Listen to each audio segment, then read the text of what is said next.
So, welcome everyone. House of Experts, episode 32. As always, I'm your host, Vibha Kagzi, CEO and founder of ReachIV.com. Bringing to you today Kanika Tekriwal, super inspirational. I've been reading her story multiple times all day today, and I'm personally super inspired. Kanika, firstly, high five for everything you've done. I'm also Marwari Kanika, and I've also been through some of those trials and tribulations you've spoken about. My mom always watches the show, and I'm super excited to have you share your perspectives on that whole dynamic as well. But I know we've both done our parents proud, and I'm really excited to hear your journey in your own words. So, guys, without much ado, Kanika Tekriwal, founder and CEO at Jet Set Go, a leading private charter company. They help organizations and individuals charter helicopters and aeroplanes. Kanika is a self-made entrepreneur, managed to raise her first round of funding a few years ago, and then has seen the business grow under her wings. She's also been nominated Forbes 30 Under 30. She's been on BBC's list of 100 most influential women and has many, many more accolades under her wings. So, Kanika, welcome to the show and thank you for being here. Thank you so much for having me, Ivy, and all those kind words. Guys, don't believe a word of what she's saying. All right. Yeah, They won't believe a word of what I'm saying, but at the end of 60 minutes, they will most definitely I believe hope whatever I'm so. saying. Okay, so Kanika, over to you. So since we run an education organization, my first question is always about early years and formative education. So can you flash back to your childhood, what sort of upbringing you had? What sort of family did you grow up in? So, I think I grew up in a very, very Marwadi business family, like you pointed out, where education wasn't the focus point for girls. And, just to give you an example, when they thought about education for my brother and me, for Kanishk, who's my younger brother, it was always like, oh, we send him to America, he'll go to an Ivy League school. And he did, he went to Columbia. And with me, it was like, you have to become a girl and you have to get married and, all of that. But my mom was very, very insistent that, we grow into strong, smart, talented individuals, whether girl or boy. And she insisted we go to boarding school, which I think played a huge role in making me the human being I am. I became very independent. Before Where did you boarding go? school, Where did you go to so I went boarding to school? Lawrence School, Lovedale, Oh, and wow. it was the best school to be in the country at that time. And before I went to boarding school at the age of 6.5 or so, I changed 8 schools. So my Oh, parents would wow. like they would keep traveling like for fun and literally like this year here, this year here, this year here. So I had a lot of fun. I had no friends whatsoever till till boarding school because I kept changing schools so fast. And that's how it worked. And then from boarding school, I was insistent that I go to a really good college. And I remember, I'm so sorry. I remember my dad. Giving me an option that would you want to go to a really good college or would you like to come to Bhopal in the 11th and 12th and then go to a really good college. So I said, okay, fine, I'll come to Bhopal for the 11th and 12th grade. And I went to a local school called Jawaharlal Nehru, which changed my life again because from being allowed or being encouraged to be the person you are and being encouraged to be an individual, we were in a factory and we wore socks till our knees and oiled our hair and wore two flats and up in a first touched our ankles. And this was after boarding school where, we Oh, wore knee wow. length skirts and we were smart and played sport. So, yeah, so, I think I got the whole spectrum of things more or less across life. And then after boarding school, I was very, very insistent on going to NIT and going to America for college, both of which didn't quite work out. So I landed up in Bombay for college. And there was supposed to be a stopgap arrangement for a year, which turned into a sort of a permanent arrangement. And yeah, that's how it went. And then I started working alongside. It's the wrong platform to say this on, but then I just did. I just went to college and gave my exams. I never really attended college full time. I should be bringing that up here, but yeah, No, no, it's fine. and then I went on to do my B school, which again was more or less on the pretext of wanting to, I think, work abroad. And I was like, the You only way for me you to work did abroad you is to did do do school. your MBA in England, right? Yes, yes. But that was again like more or less a front for wanting to go and work there, to be completely honest. So yeah, but So I you think looked at the MBA as a way to sort of leave India and build a absolutely, corporate yeah, career. yeah, absolutely, yeah. Okay, and how did that pan out for you? Like, did you end up actually working post the MBA? Oh, I worked throughout the MBA. Again, in the MBA, I didn't really, to be completely honest, go to school a lot. I went and gave my exams, and yeah, I had plans to work post the MBA, but then I got diagnosed with cancer as soon as I finished the MBA. So that didn't quite work out the way it was planned. But yeah. So I read about your illness, and it's obviously out in the public domain. Do you want to touch a little bit upon that if you're comfortable talking about it? No, absolutely. Um, So I think there's nothing to hide. In fact, so I'll tell you a funny story. When I was first diagnosed with cancer, my dad was like, "Let's not tell anyone about this." And hmm, I was like, "Why?" And then, because no one will marry you. yeah. And that's when I went onto Facebook and I was like, "Hey guys, I've been diagnosed with cancer. And guess what? I want to kick its ass." And I was like overconfident, young, stupid, blah blah blah. And but jokes aside, I think I realized the value of sharing what you've gone through as an experience. Post sharing my story for the first time in my life. There's a really cool platform called Your Story, Yeah. and I kind of shared with them when I was very very young, early in the day, 21, 22, 23 years old. And then I got a message on my Facebook from this guy saying that he was diagnosed with the same cancer and he was about to commit suicide. And his Wow. father sent him the story and he read it and he didn't. And that's made me realize that you have the power to do so many things which you don't necessarily believe in. And you don't know when you're impacting someone's life or how you're changing someone's life or how you're making a difference to someone's life. So I believe if Yeah. God's put you through a certain experience, you should always be open and honest about it. Because if you can help other people grow with your experiences, half a job at Planet Earth is so right? So yes, I have Absolutely. absolutely no qualms in sharing anything about it. I was diagnosed with cancer when I was 21, and between 20 and 21, it was like a freak show almost. And I had a pain in my arm. I went to the doctor for the pain, and within 8 hours, we came back with cancer.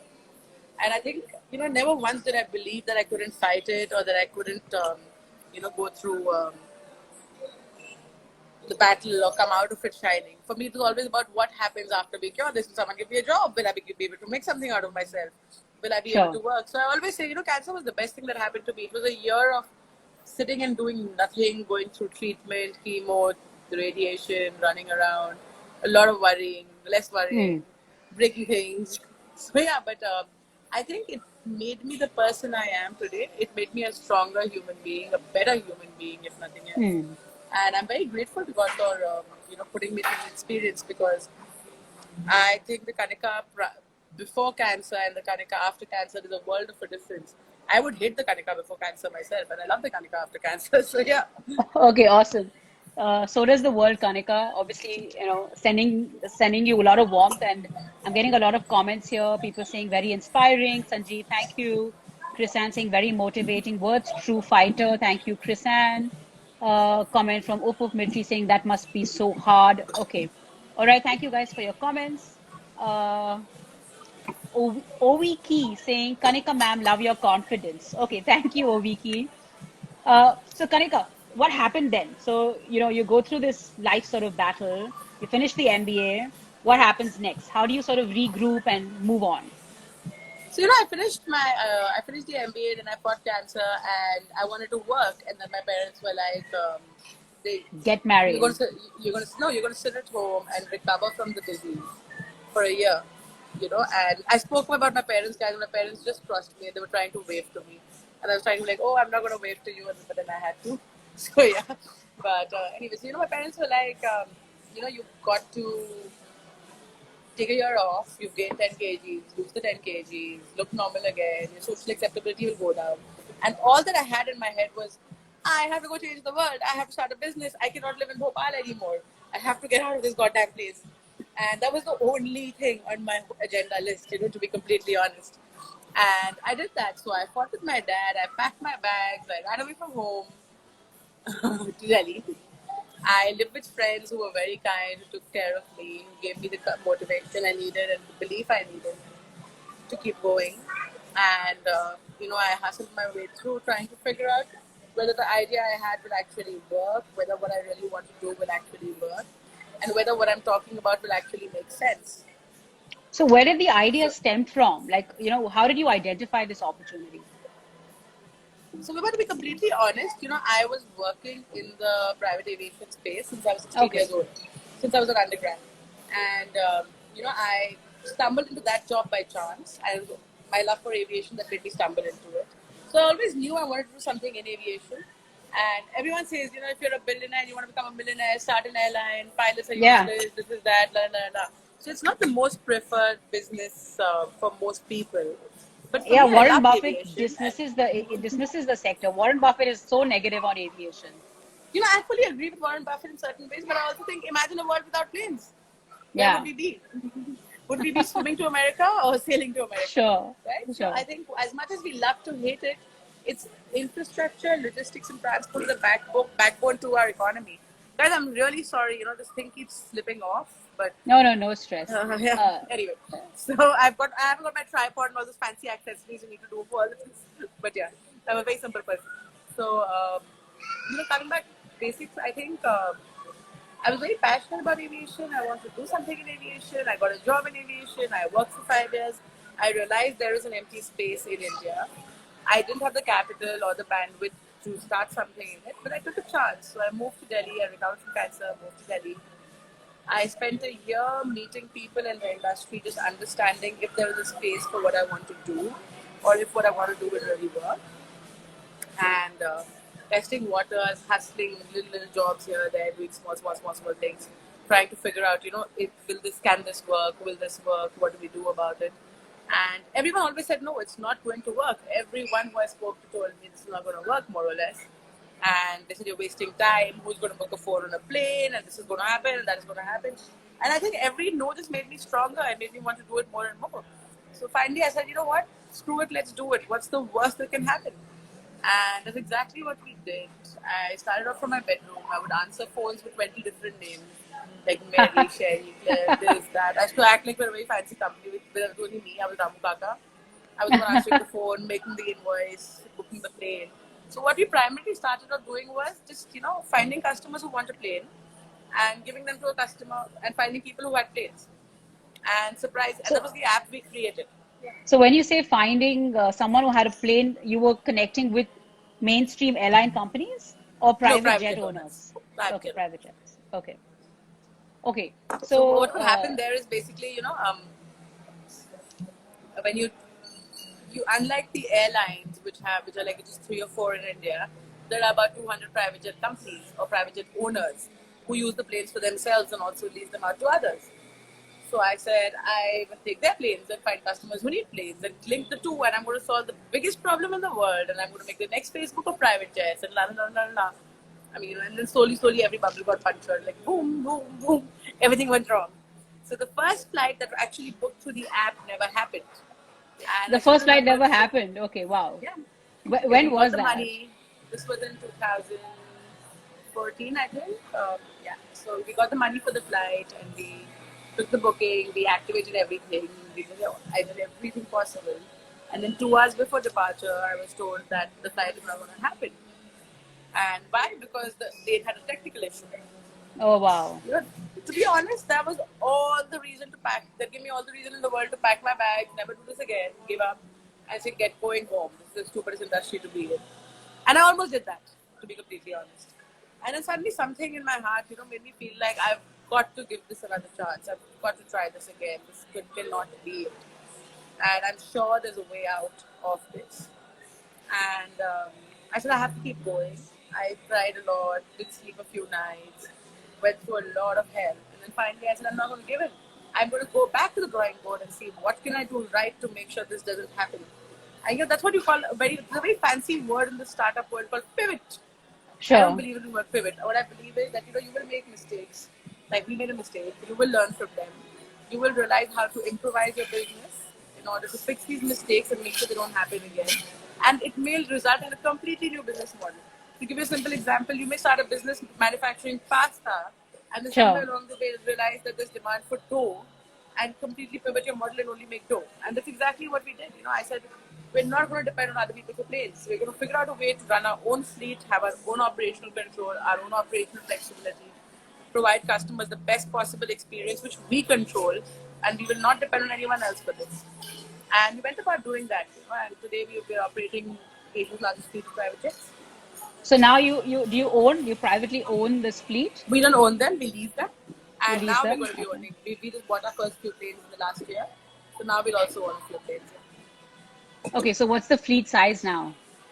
We're at about 28 aircraft right now. Wow. Okay. All right, guys. Thank you for those compliments coming in towards Kanika. Sanjeev says, I checked the internet. Your story is amazing. Really loving the story. So inspiring. Thank you. Infectious Confidence by Captain CK. Okay. Thank you. All right, guys. Thank you for all those hearts and smiles, etc. All right, let me continue with the conversation here. Okay, so you made a mistake. You didn't pivot. You sort of strengthened your business model with that learning. At what point did you realize you needed to raise money? When did the money question come? Considering, from prima facie, this sounds like a low capex business, right? Especially if you didn't lease the fleet, you were Not just an really, aggregator in some sense, right? not really, Ivy, because we pivoted at our model and we're going to lease our own planes. So it's one of the most capex heavy models in the world. When you But started leasing out the planes. yeah. But at Okay. the same time, that being said, I remember I started a business in an era where businesses were glorified with the amount of money they raised, not with the amount of money they made. They made, right. We started the business in 2014, 15, 16. All that made headlines was XYZ raises $500 million, Sure. ABC raises $1 billion. And here we were sitting and, wondering, should we raise money? Should we not raise money? Do we need money? And I said, Sure. no, why should I raise money? So, I think a lesson I learned, and so I'll tell you a funny story. Since I was a child, my father always told me, and I belong to a Marwari business family, and my father always and always told me that, Kanika, do not borrow money. Build your business on your own money. If you have to build a business, do it with your own money. We don't take debt. We sleep at peace. Sure. Blah, blah, blah, blah, blah, blah. And I Very, still very sort remember, of traditional, conservative. yeah, and I know Right. where he was coming from because when we were really small, he worked really hard and set up a really big factory. And the factory didn't run very well. And we were in some debt. And I remember the guys calling us at home non-stop to recover the money. So I knew where my dad was coming from. And Sure. luckily, God, touch wood, my dad got us out of it, but not many would have been able to. So, so on one side I had that in my head. And then I went to B school. And the one goddamn class I attended in that whole module just taught me one thing. Don't play with your own money. Go raise debt. It's the best thing in the Sure. world. Build a business Sure. by raising debt. Build a business by raising equity. La la la la. And I'm like, And then Contradictory advice. Right. yeah, and then finding balance or trying to find balance. I think what I figured out along the way was that you've got to do what is right for your business, and you've got to do what is right for you. I don't want to make a headline saying that Jet Set Go raises $1 billion at a valuation of blah blah blah. I would rather make the headline saying Jet Set Go has the highest EBITDA in the private jet industry. Jet Set Go gives the highest returns to their investors in the private jet industry. And I said, you know what? That's where it is. I will only raise money when I need money. Sure. And if I really need money, I'm not going to have a coffer full of money for no reason whatsoever. And I did that. So, the first time we raised funding was from a customer who said, Kanika, I want to be part of your story. Kanika, I want to be a part of your business. Tell me what you want. I didn't know what a valuation was. I didn't know what a term sheet was. Right. I didn't even know how to draw a model and present it to the Investor. So I said, I don't know what this means. And he said, you know what? Tell me what you're worth. I said, I think I'm worth this today. I had absolutely no idea where that came from. And you know what? He wrote me a check for 5% of that worth. Wow. No questions asked. No term sheet signed. We signed the term sheet a year after he gave me the money.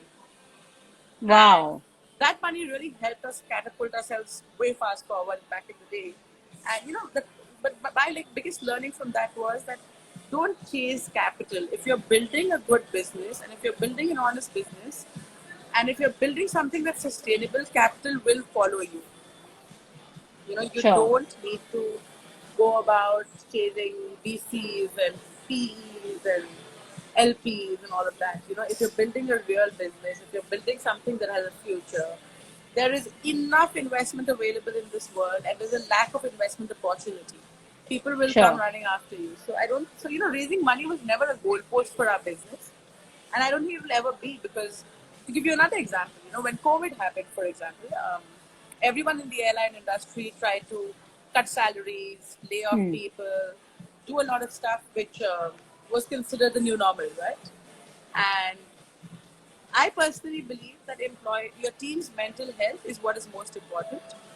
If your team is not mentally strong, mentally fit, your business is not going to succeed. Rule of thumb. So I said, you know what? We earned X amount of profit last year. If we don't fly a single hour this entire year, if we don't do any business this year, if we are in lockdown for one full financial year, all I'm going to lose is the profit I earned last year. But I'm not going to lay a single person off. I'm not going to cut a single salary. I'm going to make sure the people who had faith in me trust me, believe in me, and work with me. Um, it's very easy to say, okay, the world is not doing well. You, as my employees, bear the brunt. Okay. Sure. When your team members signed up to join you to work with you, you didn't tell them, if I make more money, if I make more profit, I'm going to pay you extra. So Sure. So what why gives you should the they? right Right. to cut their salaries or do any of that?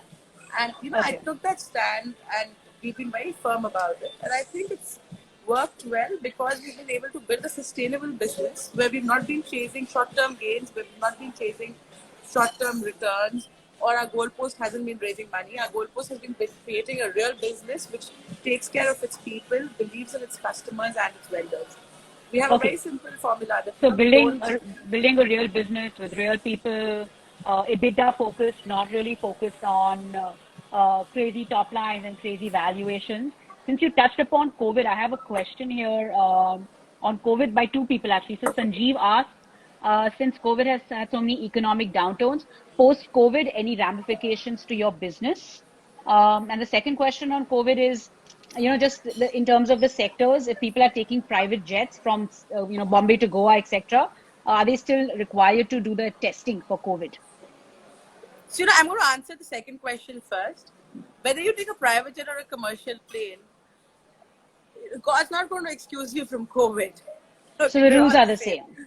The rules Okay. remain the same for every single person. Yeah. Okay. And coming back to the first question, I would be lying if I said that no business has had a ramification um,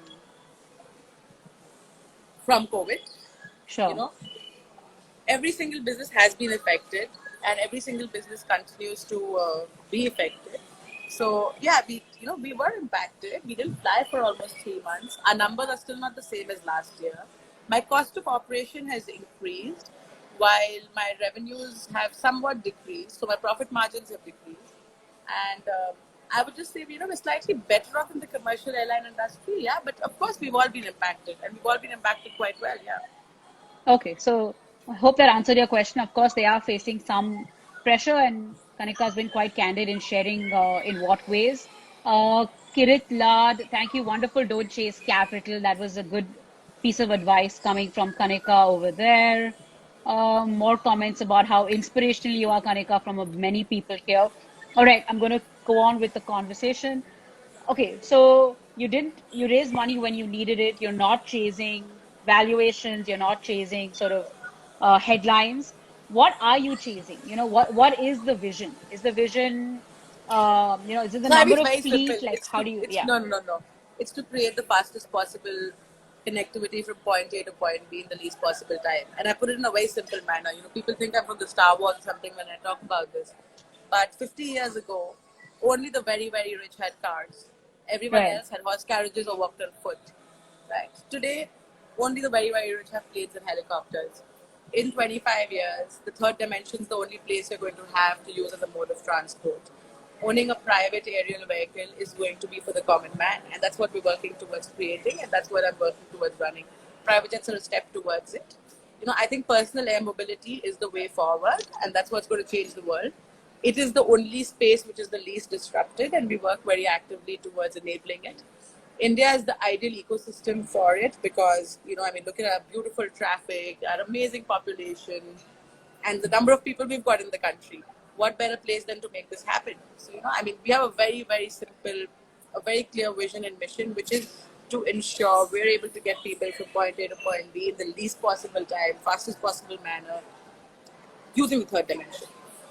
Okay, so fastest path from A to B. This is like Dijkstra's algorithm that we learned back in university.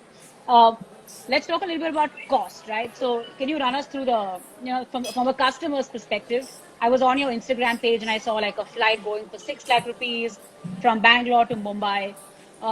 Decipher that for us. So break it down a little bit. How much do these things cost? Is it for the entire aeroplane? Can I get a few seats on a certain aircraft? How does it work? How does it work?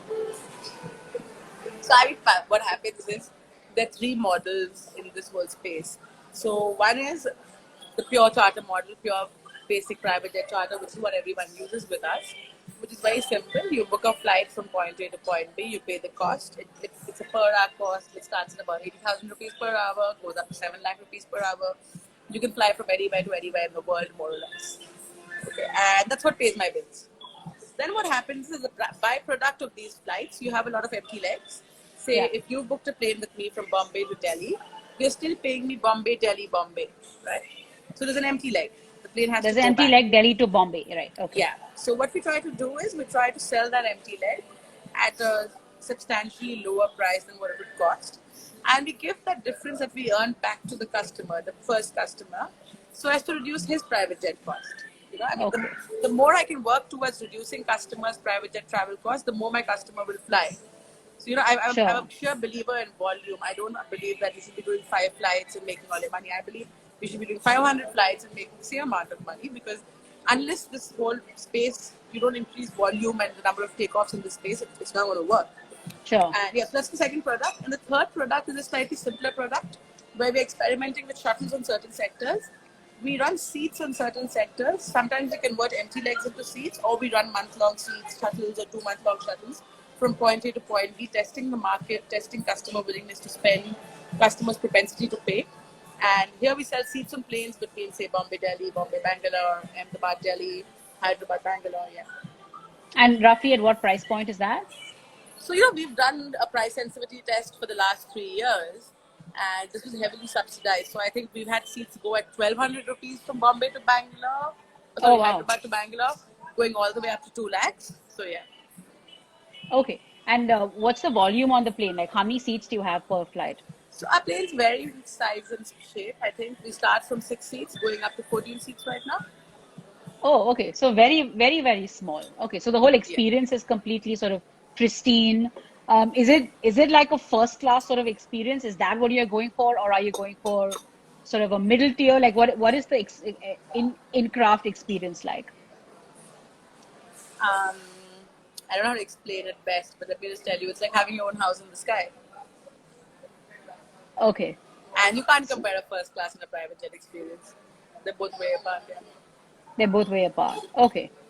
And in terms of customer segmentation, like how did you, think through that initial years? What sort of customer did you go after? And today, so many years later, what is that customer demographic looking like?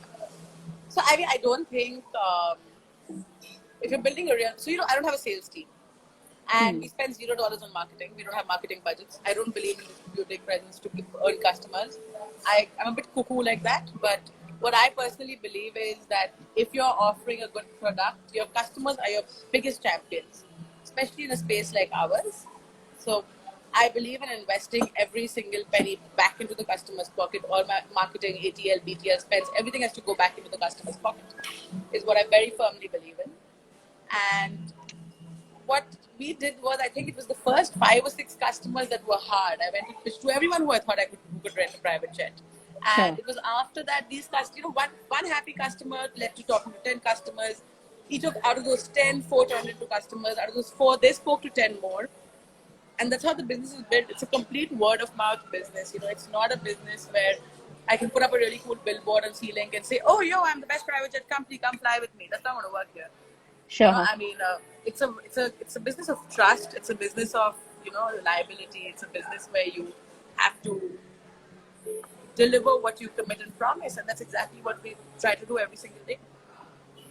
Okay. Can you touch a little bit upon like, security aspects and safety aspects? Because I'm presuming you're dealing with the sort of ultra HNI clientele as well.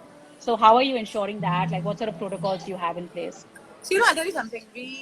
We're the aviation industry is one of the most regulated industries in the world globally. Hmm. So I can't decide tomorrow morning, okay, I want to fly.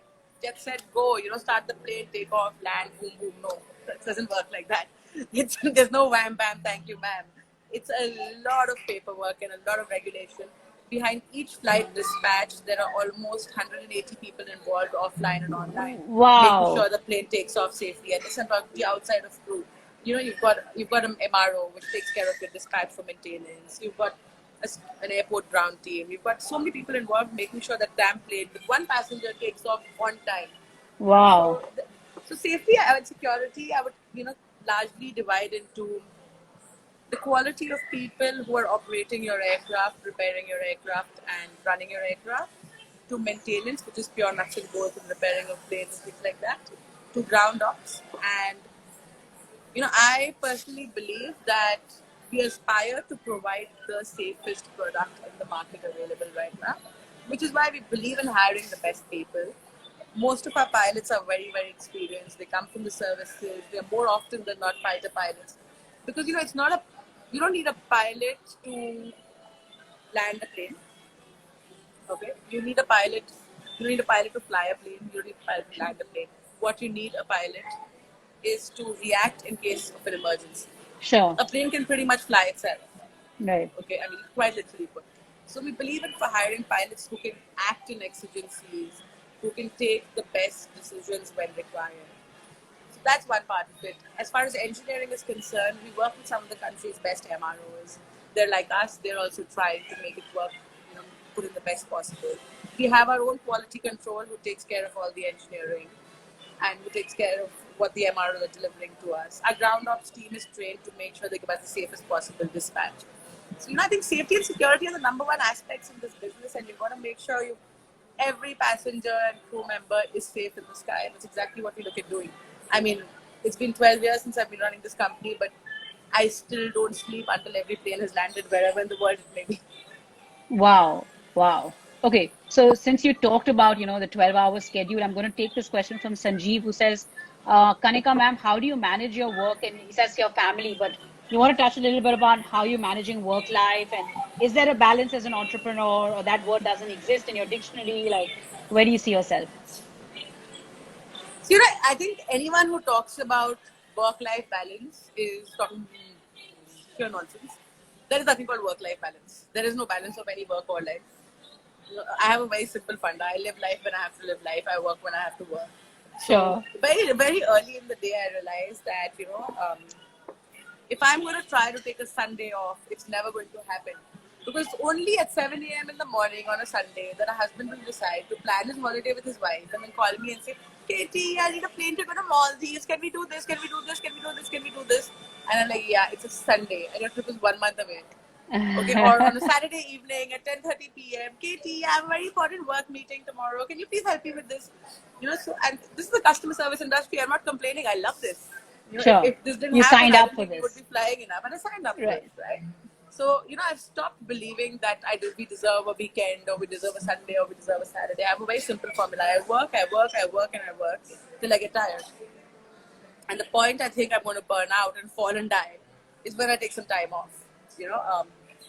It could be in 20 days, it could be 25 days, it could be 4 days, Sure. like in between. Like, I think when COVID happened, I hadn't taken a break for almost 4.5 years. I'd been at it, chop, non-stop, and I saw myself coming down, going slowly, plateauing slowly downwards, and that's when I realized that I need to take some time off, and I packed my bags and I took 2 weeks off in Mykonos. I switched my phone off for 4 days, and I was like, rewind, reset, rewire, get it going, and I came back a new person, fully energized.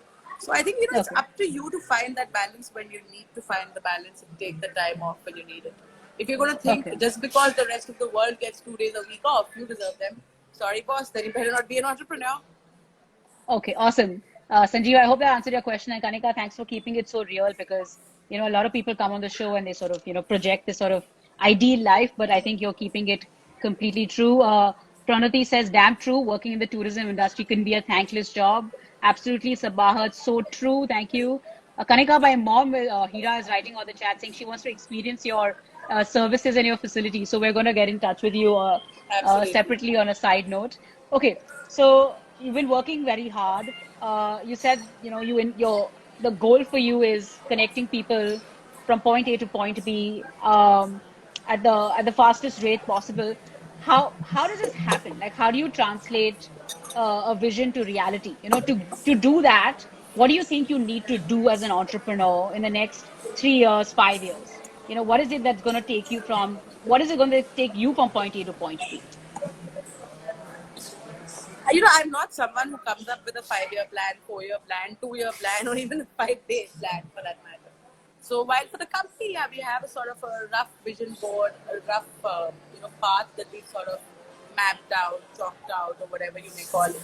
But I think for me personally, it's about just being flexible, keeping my eyes open, being open to the world, understanding what is going on, and being real and keeping with it. I think I'm learning every day, I'm experiencing every day, and while today I may think this is what I want to do in 5 years, that may change 2 weeks later, and I'm open to that change. I'm open to embracing that, and that's how we've built the business so far, and Okay. that's how I continue to plan on building it. Okay, so lots of flexibility. Seems like you're very open to like adapting and seeing what happens. Earlier you touched upon the fact that you're not going to put out a billboard screaming, "Here's the best company in this space." So can you touch a little bit upon the competitive landscape? What is this sector about? Who's in the sector? Is it a crowded sector? Is it very niche? Like, what does the landscape look like, and where do you fit in that landscape? Where do you see the company? My dad always told me, don't waste time beating competition, waste time becoming the best. Sure. And I don't think we're the best. I think we're always aspiring to be the best. I don't think there's anyone like us who's doing what we're doing in India for sure. Globally, lots of people. And yes, my aspirations are to take over the business globally. I'm here in the Middle East because we're expanding very heavily now in the Middle East. But, as far as competition in India is concerned, I don't think there's anyone who's doing what we are doing exactly. Yes, there are private jet providers, there are private jet brokers, but not to the scale or the size of what we're doing for sure. Okay. Internationally, we're a little ant as compared to all the giants. But the ant tickles the elephant's nose, so hopefully we'll get there soon. Yeah. Sure. Okay. That And was so cocky. I'm so sorry. Yeah. you talked about like the 180 permissions and 180 people, who will need to sign off on any flight that takes off. Uh, can you talk a little bit about, the red tape, the bureaucracy that one goes through in this sort of business? I can't even begin to fathom the kind of government regulations, etc., that you've got to navigate. So, what is that experience like? So, but to be completely honest, we as Indians, we love to complain about bureaucracy and red tape and government and regulation and dug. Sure. Let me tell you something. Um, and I say this very proudly, I have never had to bribe a single official in this country. Oh, Never. wow. Okay. Okay? And I refused to do it. The whole intent of forming this business was to create a transparent, scalable, sustainable business, right? And I said, I'm not going to bend over my morals and I'm not going to pay anyone to do my work. Yes, a couple of times, work has been stopped because I haven't quite favored those who wanted to be favored. But it's not stopped, it's been delayed. So I would rather bear the price of that delay rather than stoop against my morals. I'll tell you something, under the current government, everyone's here to perform. If you make it clear that your aspiration is to take the country ahead, not break rules, not fall into the traps of corruption, it's the great place to work. I'll be honest with you. All the people in the DGCA have enabled me, empowered me, supported me. I just go there. I've never had to even go there. In fact, my team goes. Everything is done on the basis of merits. You know where corruption sets in and where red tapeism sets in is when you want things that are not normal or Sure. which are not by the book or which are against the rule book. And there are a lot of times we want things which are not in the rule book. But we go and Sure. explain that this is how we want to change the industry and this is how we want to change things. Please help us do it. And I'll tell you one thing, this government has been very, very forthcoming. The last 5 years have been a pleasant dream to work. And I'm not doing this sound diplomatic. I am the least diplomatic person invented on this earth, I think. I Sure. say the truth as it is. And I personally think that if you want to be a part of India's change and if you want to contribute to India's change, now is the best time to do so because the government is willing to listen to you. It's the most accessible government we've ever had till date. And I personally have never had a run-in with bureaucracy or regulation. I've had a great experience.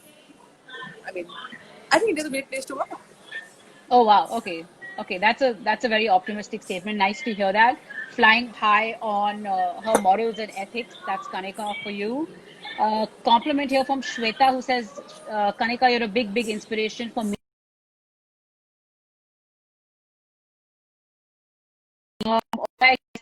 Other comments, etc.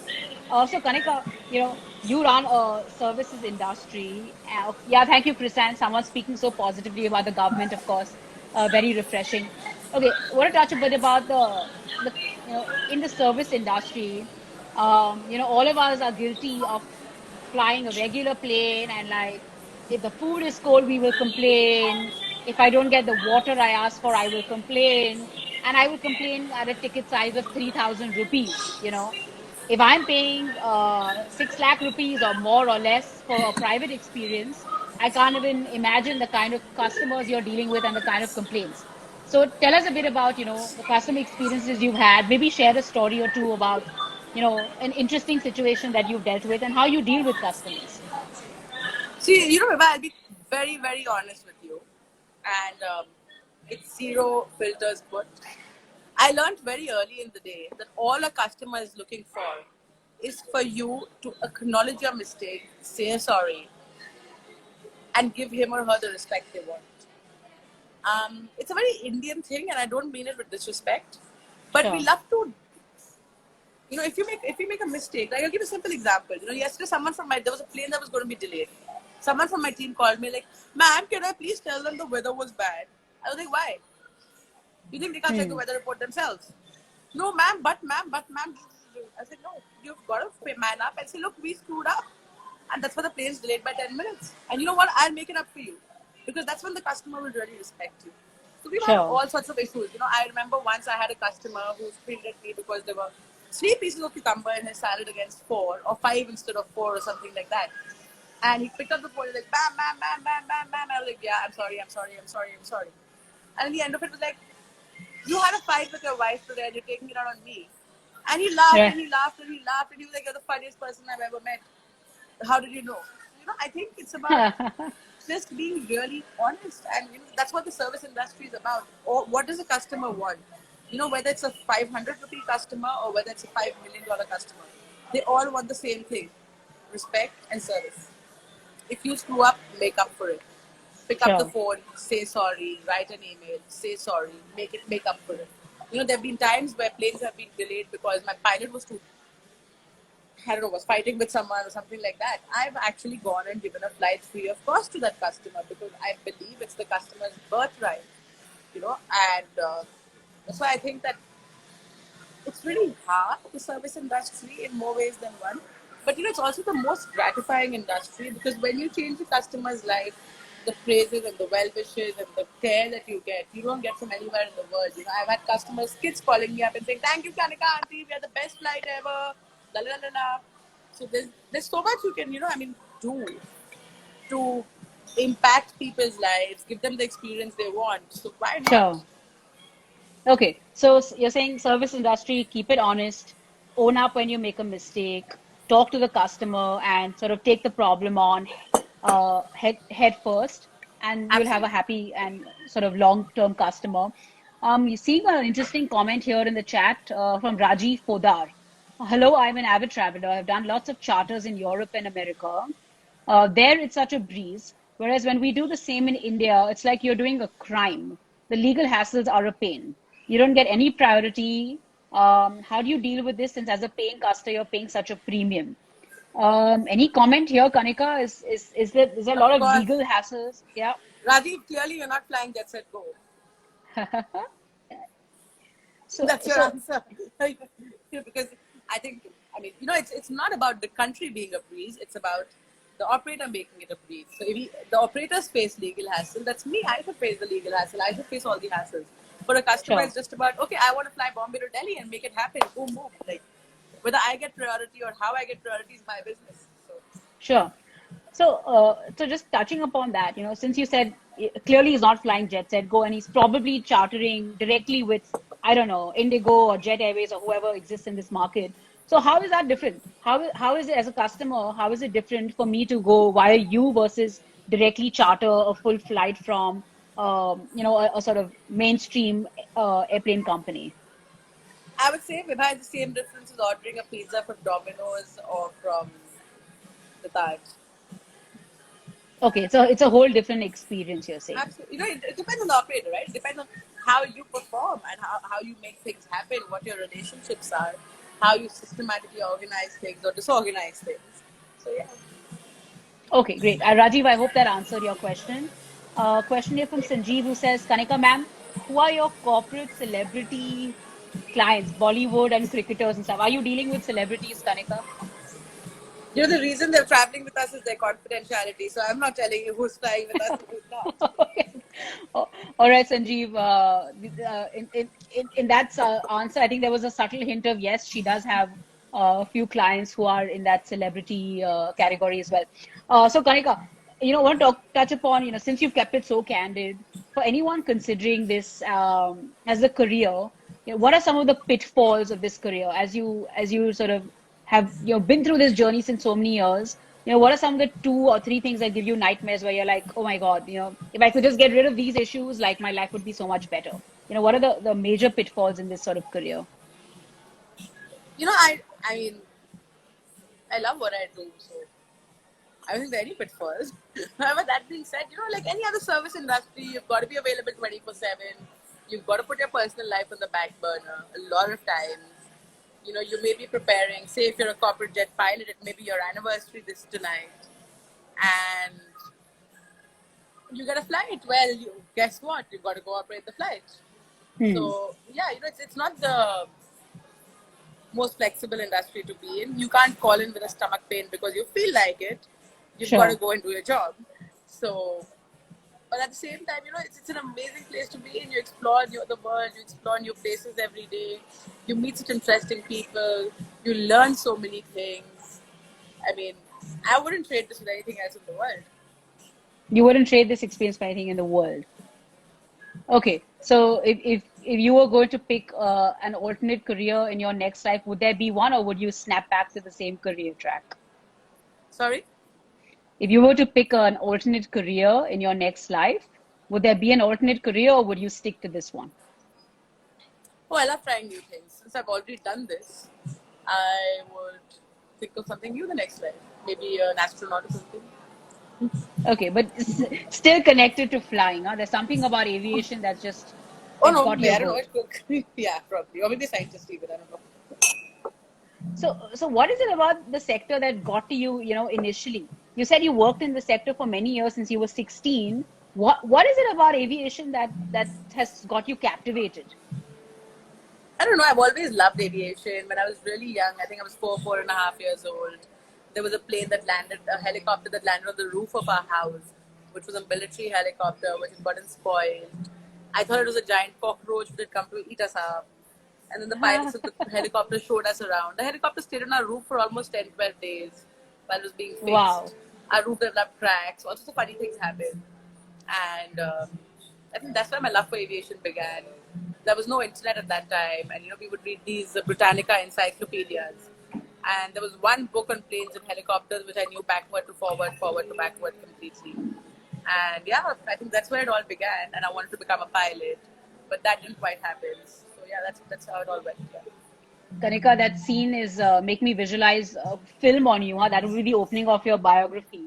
This plane landing on your Yeah. terrace and then how all of it happened. So we've got to contact the best director to make this film about you for sure. Couple of more questions coming up for you, Kanika. Guys, we are going to run out of time soon, but let's take these last few ones. Kanika, ma'am, will you please tell us the names of your favorite books by O.V. Key? You want to share I any don't of your know. favorite books? I love reading. I read a lot. I'm not too sure what I like, but I don't know. There's a lot You of want to stuff I share like. genres? If you want to share genres, I love biographies. I love all of Richard Branson's biographies, autobiographies, real life business books, more like stuff like that. Okay, so you like nonfiction and sort of Yeah, stories about real. Okay, cool. yeah, Oviki, I hope that answered your question. Have a comment here from Shweta who says, I wish to take this opportunity to express my wish to work with Jet Set Go. All right, so Kanika, if anyone wishes to work with you, what's the best way for them to Please get send in us an touch with email with HR? your please send us an email with your details to Jetset. Join us at jetsetgo.in, and I'm sure someone will get in touch with you. Yeah. Join us at Jet Set Go. All right, more questions coming through. Kanika, ma'am, can you tell us about aviation going down in 2016? Okay, Kingfisher going down, Jet Airways, all of that. Any comment on like that whole the sector Nah. overall? You want to share anything? I don't think I'm wise enough to say anything on that. Sorry. Okay. All right. Owiki is still persisting on his book question, saying the one book you think everyone should read. The one I'm going to write on my life. I like that answer. Owiki, I think she's tuned out with her book comments. All right, guys, I'm going to ask Kanika to share her final words with us. Kanika, final words before you take off.